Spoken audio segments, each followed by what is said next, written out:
Hello and welcome to another edition of Heart of Healthcare. My name is Dr. Jan Bonifer, and these podcasts are about helping physicians restore balance in their lives so we can co-create a medical system that benefits everyone.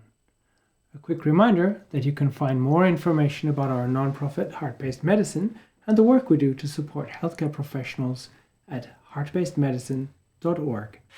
Welcome to the Heart of Healthcare podcast, Series 1, Episode 7, when we're asking what specific issues and challenges do women encounter as healthcare professionals? In the second part of our discussion around gender bias in the healthcare system, we are again asking what can be done to facilitate change and empower women within the medical profession. How can we create an even playing field for all? One that equally benefits and supports everybody, and which addresses the existing inequalities inherent in the medical system of the world. So please allow me to welcome our dear guests, Kavita and Dan, who have been on all the previous episodes of this excellent conversation. So welcome back, Kavita. Thank you. Thank you so much for having me, Jan. And welcome, Dan. Hi, Dan. Hi, Kavita. Hi, Jan. It's such a pleasure to be back to continue this very important conversation. Yeah, it's beautiful. So let's dive into this. So I think the one kind of the key phrase that really stuck with me from our conversation last time was a genderless or gender-free consciousness in a gender body, or in a body with gender. That was the image that you said it more beautifully, but what was the exact phrase you had, Kavita? Actually, that's not even mine. That's my teacher's. And it's ungendered consciousness in a gendered body. Beautiful. It's just, that is so beautiful. And because I think this is so important, because we're looking at clear inequalities that everybody can see. And we're all kind of more or less consciously or unconsciously subject to living programs and conditioning that we may agree or not agree with. But clearly there is an inequality. And at the same time, we all recognize that this conversation about, male versus female, man versus woman is limiting in so many ways. And so what are our ways to move beyond this? And maybe let us start with some, if you like, real life observations before we kind of expand. Let's kind of start where, just to look at what specific challenges do women have and face that actually inhibit their abilities to enjoy equal access to all areas of training, funding, and career opportunities. There are real issues here and inequalities, and what are those? So, Kavita is obvious. Let's start with you've gone through this career from A to Z. So what were your observations? As I was saying on the last episode, there are many, many challenges. One is there is this thing called unconscious bias, and this unconscious bias is really prevalent in medicine. And what it is that often we don't even realize the bias that we carry, in various aspects of life, whether it is a gender bias or a racial bias or whatever it may be. And this comes from our own upbringing. And that gets projected onto our colleagues and the new people coming in and so on and so forth. And so it is challenging in that way for women. I have seen that somehow we need to prove ourselves over and over again to be considered for particular spots, for particular training programs, for faculty positions, for promotions, and so on and so forth. And there's a lot more, I think, we feel like we need to do compared to our male colleagues, and that kind of extends actually not only in academics and in these kinds of issues, but also in dealing with patients, because patients bring their inherent bias to a medicine as well. And so it's something that we see kind of on a day-to-day basis, where patients are sometimes more comfortable with men, they're more comfortable with particular racial characteristics, and it's very and the judgment comes easily of women physicians. For instance, on Twitter recently, a few months ago, there was this issue of, and I don't know if it was Twitter or social media in general, where um, a female physician was ridiculed and mocked for, um, you know, wearing a bathing suit on a beach. And it just made no sense whatsoever. And what does that have to do with her capability as a physician, for instance? But these are the kinds of things that society judges us by.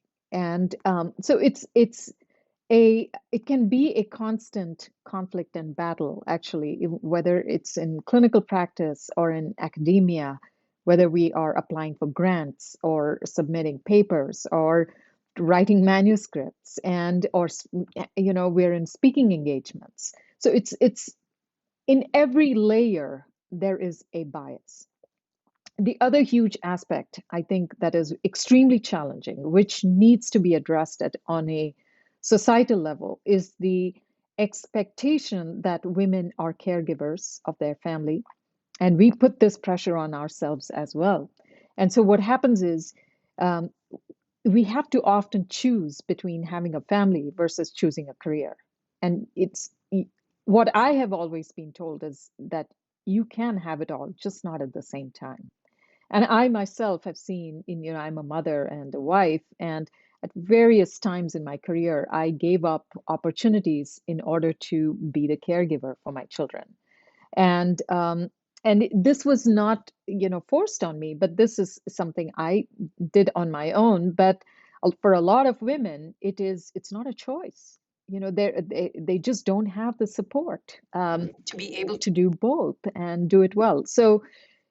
And so career choices are influenced by these kinds of decisions, when to have children, when not to have children. I mean, it's not like your biological clock is waiting until you finish your training, for instance.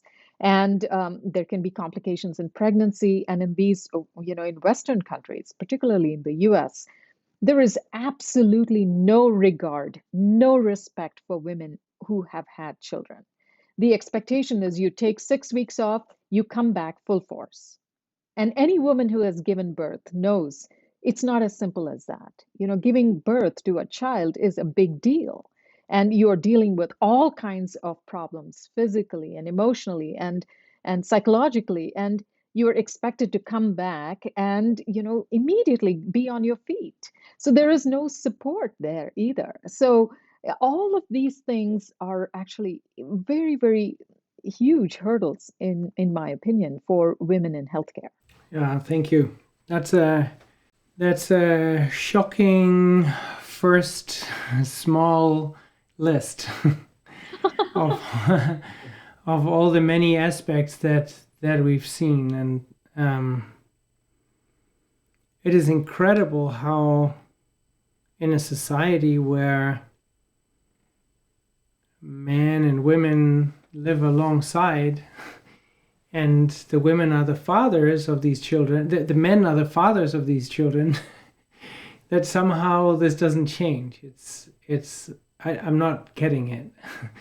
I can see I can see how, from a employer's perspective, you take that position of, whatever you do, I don't care whether it's holidays or giving birth, whatever, just after 4 to 6 weeks, you got to be back because I need that workforce. But that is a very kind of mechanistic, it kind of really reduces people to a number in the workforce game, and it doesn't even see who is actually the person that is working in the team.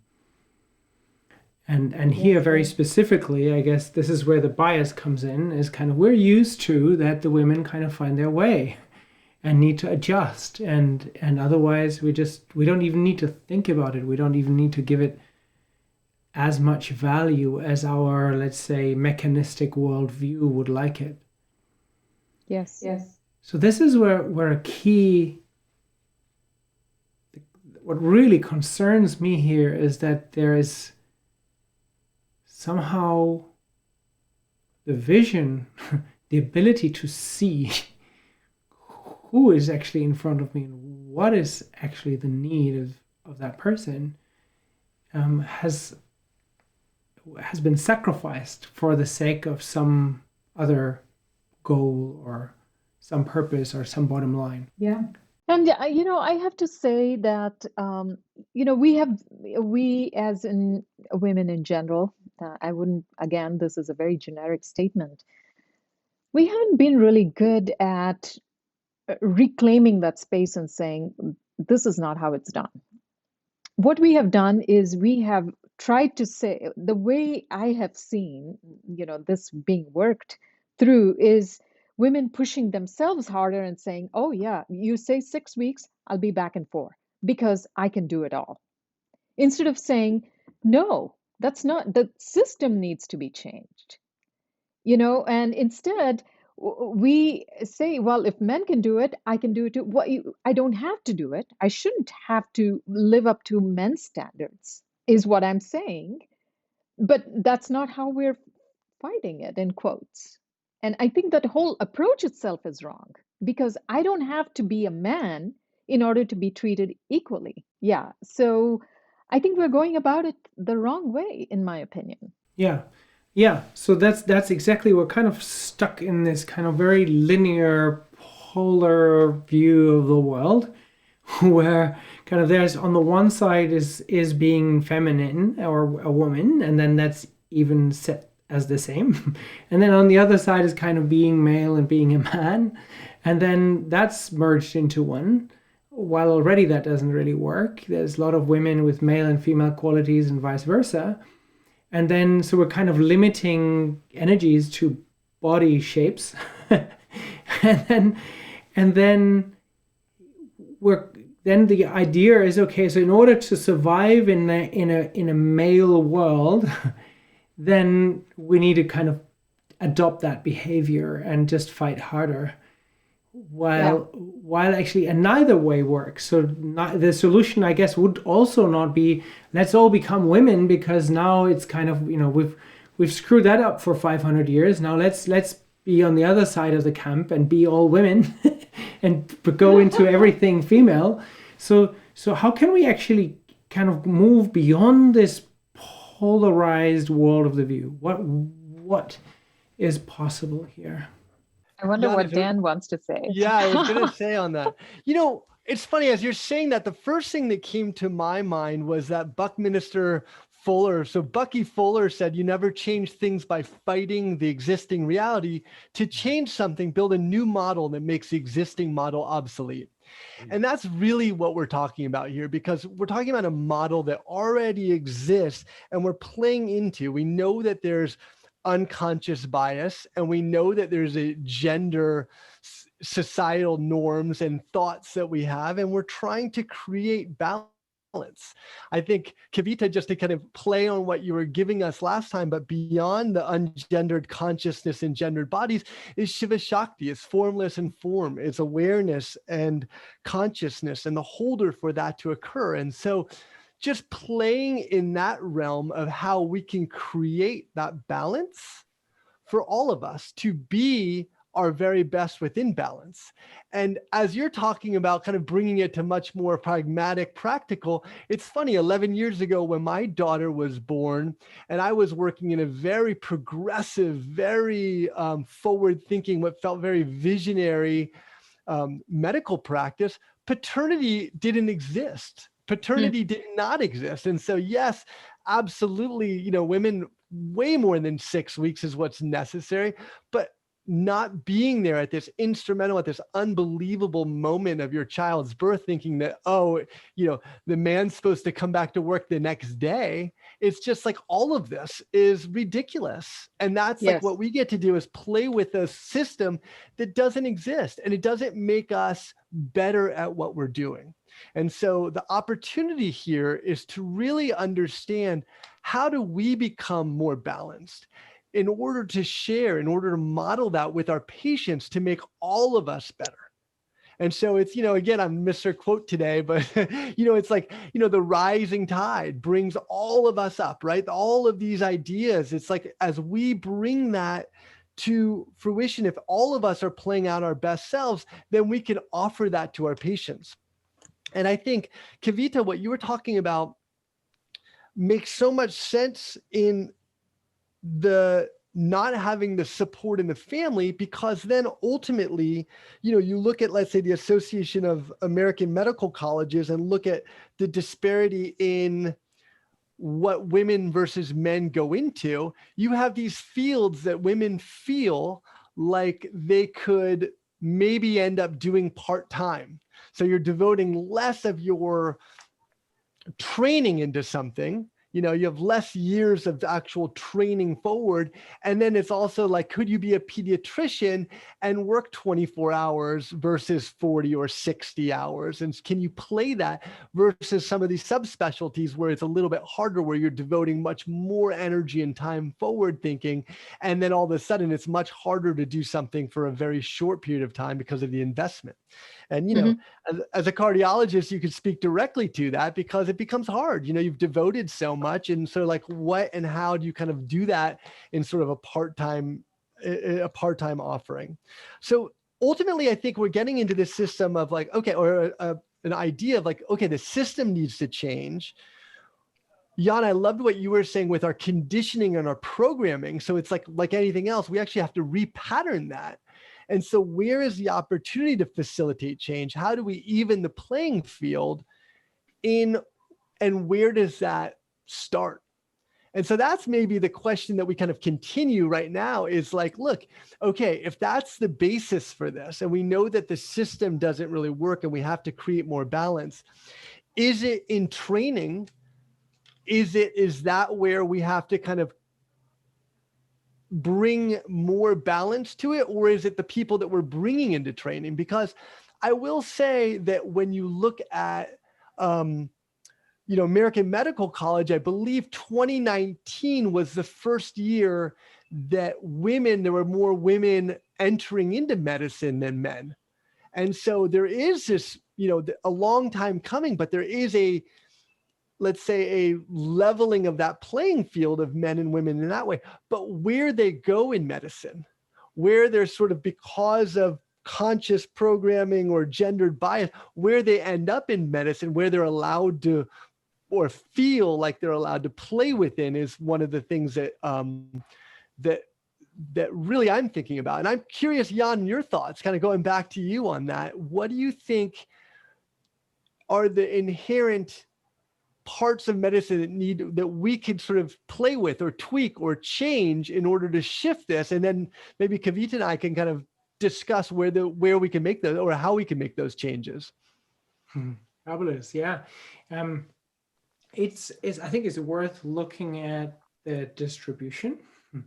It's worth looking at what is the distribution between men and women during the different stages of training and education, and why is that so? So when I look at when I started medical school, it was probably still something like 70-30 male female, and then I think 10 years ago, something like 10 or 8 years ago, in Switzerland was the break even, where there was the same number, and now there's actually more women. I think now it's like almost 60-40 or 70-30. I need to look at the latest numbers, but it's like way more women than men entering medical school. That's really interesting to see why is that? What is happening here? And certainly as a pediatrician, I'm working with 99% of my colleagues are female. Right? All the nurses, like 9.9 out of 10 nurses are female, and I would say 7 or 8 out of 10 doctors are female. And still, well, that's among my colleagues and the residents and the students. In the kind of attendings and the heads of departments, it's kind of just starting to even out. So, but it's still kind of male dominant, I would say. So I think we can see sort of the history. We can see history evolving. But it's an interesting question why we have more women in healthcare now than we did. And I don't have the answer for that. I don't know why that is the case. I don't know if any of you have insights into what kind of nurtures this change. You know, in India and in Pakistan, for instance, it's always been medical school admissions have always been more equal, I would say, as in nearly 40% of medical school admissions are by women. And however, in some countries over there in that region, women go into medical school, but then when you look at who's practicing, a lot of them drop out. And so they go into medical school, then they get married, have children, and forget about their careers. So this is a worldwide phenomenon, actually.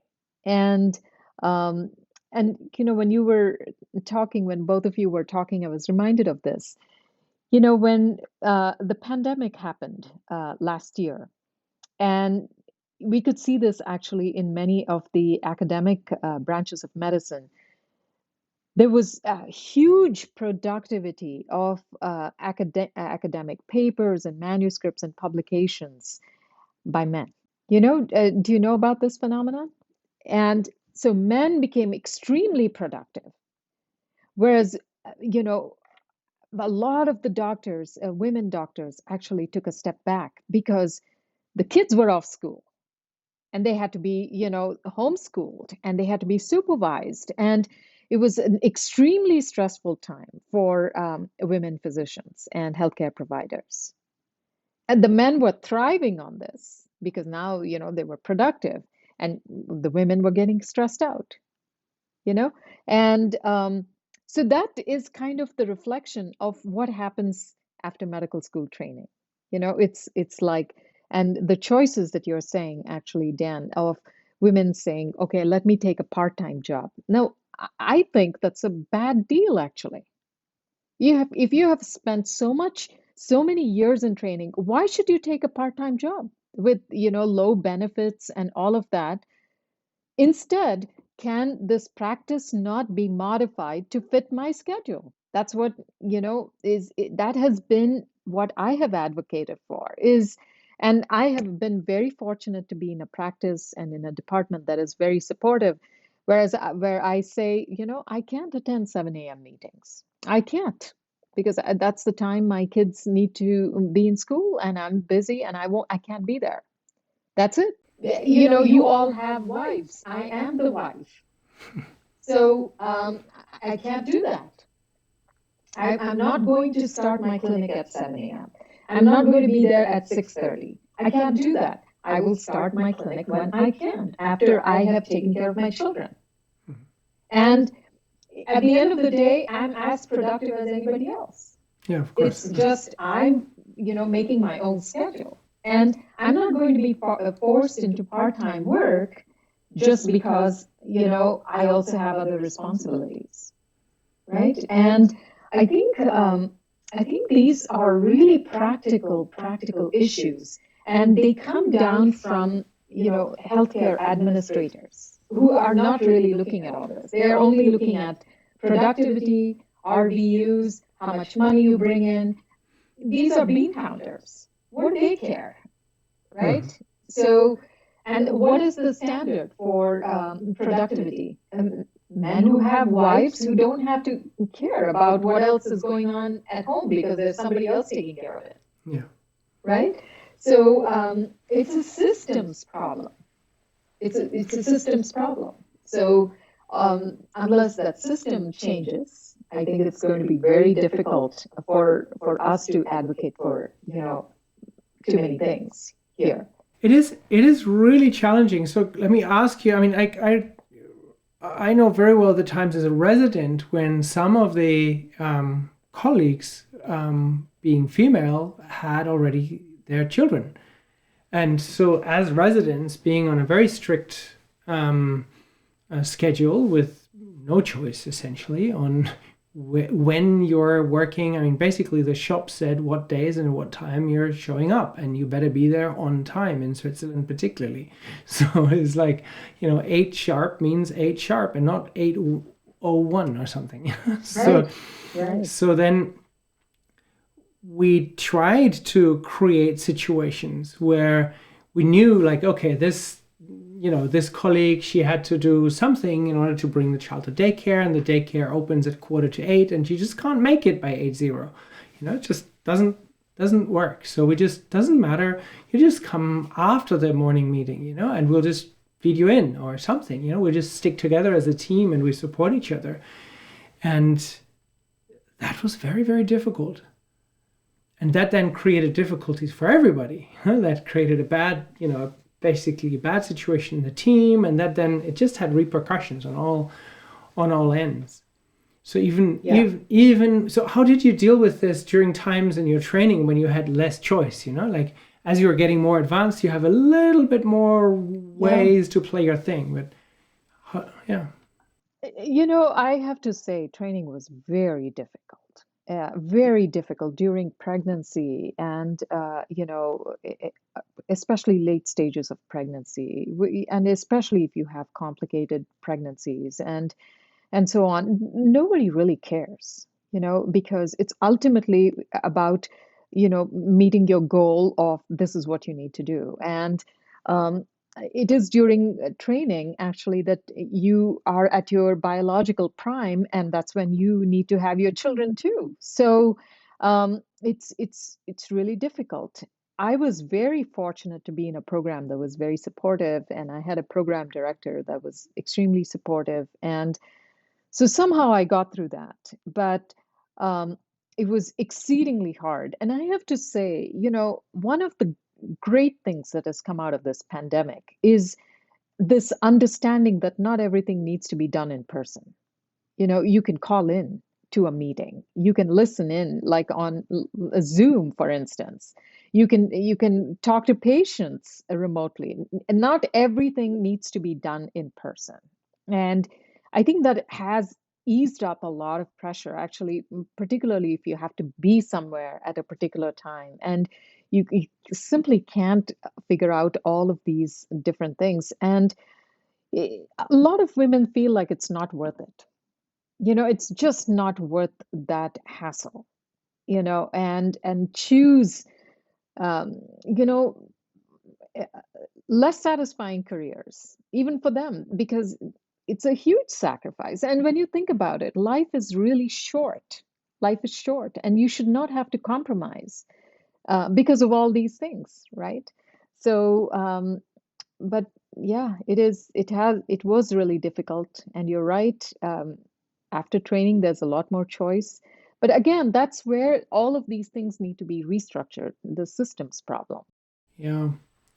So when you're describing the challenges and the different, if you like, phases of struggle as it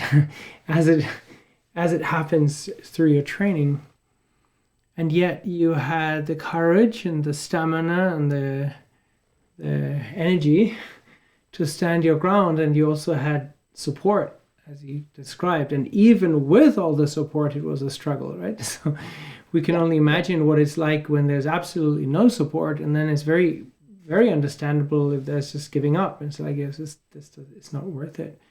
Yeah. What is it? So for those women that are not giving up, what is it that would help, support, encourage? What is it that we can do as a society, moving beyond this male-female thing, but actually collectively taking responsibility? What is it that we can do to create change in the healthcare system? What would be immediate steps that we can do? I think the one is recognize inherent bias. In our selection process, in our promotion process, in all of those things. The other thing is to you know, get away from these male standards of how medicine needs to be. I really don't think it needs to be so, um, you know, it, so exceedingly challenging. It is already challenging. I don't think we need to make it any more challenging through all of these, you know, be there at this time, do this. And I think if we are looking at productivity, flexibility in time, I think is hugely important for women. It's a very, very practical measure. If you can be flexible in your expectations, I think women would do a lot better because we can do so many things. It's just difficult to fit it all in according to your standards. I mean, not you two, according to patriarchal standards. So I think flexibility is really key. And then, just ease up on the expectations uh, of those kinds of tight, do's and don'ts, and understand that as long as the job is done and it is done well, that's really what matters. And and for women, I would say, you obviously we need to be really good at what we do. And when we are good at what we do, we can command, change, and we can demand, our own, and this is what I'm going to do, take it or leave it. But for that, you really have to be good at what you do. But when you're good at what you do, you have to be confident about that you are good at what you do. And really standing in your own light, I think, is really extremely important. I have daughters, and this is what I tell them. You have to stand in your own power and say, I'm not going to fit into your box. This is how I'm going to do it. Let me show you how I'm going to do it. And let's see if, this is maybe a better way of doing things. And instead of conforming to the same box again and again, I think create your own box, build your own box, build your own, model, and stick to that. And when we stand in our own power and in your own confidence, you automatically command respect. This has been my personal experience and the experience of other women, who learn to do that as well. It's a little bit like educating a child, huh? You do. So it's how can you be in once we learn to be in an authentic self, once we learn to be connected to what is true to our inner self, that is what is heard without a lot of argument or force or having to be like the other. Exactly. And there is no need to forcibly do something. You just quietly take your place in the sun. That's it. And see what happens. Jan, what have you observed works well in your environment? So what have you observed where examples maybe of what Kavita has just highlighted, where it's become clear that this is moving beyond the linear polarities, and this is really helping everybody to integrate. Are there examples that you have seen or witnessed? I think it's standing in that light is doing what's right and knowing it. And it's interesting, it's not just a gender bias, but I remember as a third year resident, we were still working 120, maybe even more hours a week. And we realized that the first years coming into that it was not good for us. And even though we would benefit if we continued that, because all of a sudden we've already done our time as first and second years, but as third years, when we commanded that attention of the attendings and the structure that we said, no, this isn't fair. This isn't right. And basically people coming in should have a limit on what they could work. And so then it actually changed because those of us that had the opportunity that would have benefited by more people working these crazy hours changed it. So you have to change it from within. And what Kavita is saying is when you're standing in your own light and you're doing what is right, then everyone kind of feels that energy, the light that they're talking about. And so, what we have an opportunity right now, and we're living in this from a pandemic where everything has shifted, everything has changed. And so when you look at resilience and our ability to handle the ecosystem this is the opportunity. It's not 7 a.m. morning report and grand rounds necessarily. It might be take care of the kids, get them whatever you need, and then that's when you kind of show up, and that's what it is. And so now we're going to have the emotional intelligence and the lifestyle and the human connection, and what is actually making all of us more resilient and better at what we do and how we share that for actually a sustainable career. And so what happens is, what we have an opportunity to do is by doing it right now, we actually have an opportunity to create a career that we can grow and learn and live into, as opposed to this short span that exists where it's actually, not even functional. And then we're burned out. And then in the next podcast, we're talking about burnout in medicine again. And now this is sort of all of it, right?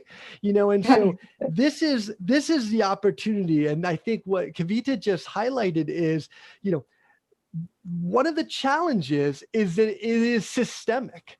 And so we are an ecosystem within a systemic problem that needs shifting. And so that's why this becomes a little bit abstract in our conversation, because it's not like these are the three things that we push on and it changes, because as we're changing, the world is changing, we're evolving. And so this is where, our opportunity to do what is right for ourselves and our colleagues and our daughters, and, to understand that. And I just wanted to say one thing, because I didn't even realize this until this conversation, but I come from a very long line of physicians on both sides of the family. Two things came up. One is my grandfather on my mom's side was one of the very first, he was the chief of internal medicine at Hahnemann, and he purposely did rounds and trained at the Women's College of Pennsylvania. So he made it part of his role to educate these women. And so this is, generationally in my family supportive, but what hit me is it's actually been male physicians and these incredible, powerful, creative female forces that are supporting that. And this is both my grandfather's physicians, my own father, and my own life. And it's all of this, like the women behind the scenes to support that amazing, creative, generous humans as doctors, but it's because of that support. And so Kavita nails that. It's like, where do we have that? And then can we as men be that support for our women to shine that light? And I'm actually so surprised that during a period of time of being home, there's not more, it's interesting that you mentioned that, Kavita, because there's not more, women thriving in that, because it seems like the men would be like, oh, now I could homeschool my kids and now I could do the support. So that is a societal shift that needs to happen right now. We need to put our foot down and make that a conscious choice for humanity right now. Yeah, it shows how deeply ingrained it is. Huh? So at times of crisis, we fall back to our the patterns that we know, right? So it's like when you cut. Don't they say, like, when you cut yourself when shaving, that the language you speak is your mother language? So it's so it's like, so you fall back to stuff that is really deeply ingrained, and that's exactly what we've seen. And wow, wouldn't it be amazing if COVID actually helped us to kind of release some of those patterns that through the technologies and kind of a bit of a shake-up, social shake-up, that this could actually be conducive to change. That would be wonderful. And one of the things that we, I guess, realize is that systemic change is really difficult to achieve and kind of discouraging, and that, oh, how can I change the world? But if we realize that that change does not happen in the system unless we actually go through that transformational process. And that means actually letting go of this idea of I'm a boy and she's a girl, and what does she need and what do I need as a boy and as a girl. But can we actually move beyond that and let go of the male-female biases and see what if I was neither one or the other gender, and what if we had a shared responsibility, and what if, how could we just play this freshly and to kind of be open to this, if you like, freshness, to be open for a fresh take is what would really help us in moving forward. Yeah. So as Gandhi said, I'll just join you, Dan, in quoting today. As Gandhi said, be the change you wish to see. So we can keep talking about systems, but the system, we are the system. And each one of us changes the system, So we just need to be the change that we want to see. So we'll leave that as the question for everybody to take home and see in what way can I be the change today, to work towards an equal playing ground and to kind of step out and beyond of a dual perspective on male, female, men and women. So on that note, I hope and we hope you can join us for the next podcast in our Heart of Healthcare series, when we will be asking, are we listening closely enough to our patients and each other as healthcare professionals? You can find our accompanying book, Dare to Care, on Amazon. And if you want to find out more and join the discussions, please go to our heartbasedmedicine.org website, and see you next time. We hope you can join us for the next podcast in our Heart of Healthcare series, when we'll be asking, are we listening closely enough to our patients and each other as healthcare professionals? If you like this series, you might also enjoy our accompanying book, Dare to Care, on Amazon. Join the Heart of Healthcare discussion at heartbasedmedicine.org, where you'll find lots more interesting interviews, articles, and training materials. See you there. This has been a Heart-Based Medicine production. Thanks for listening.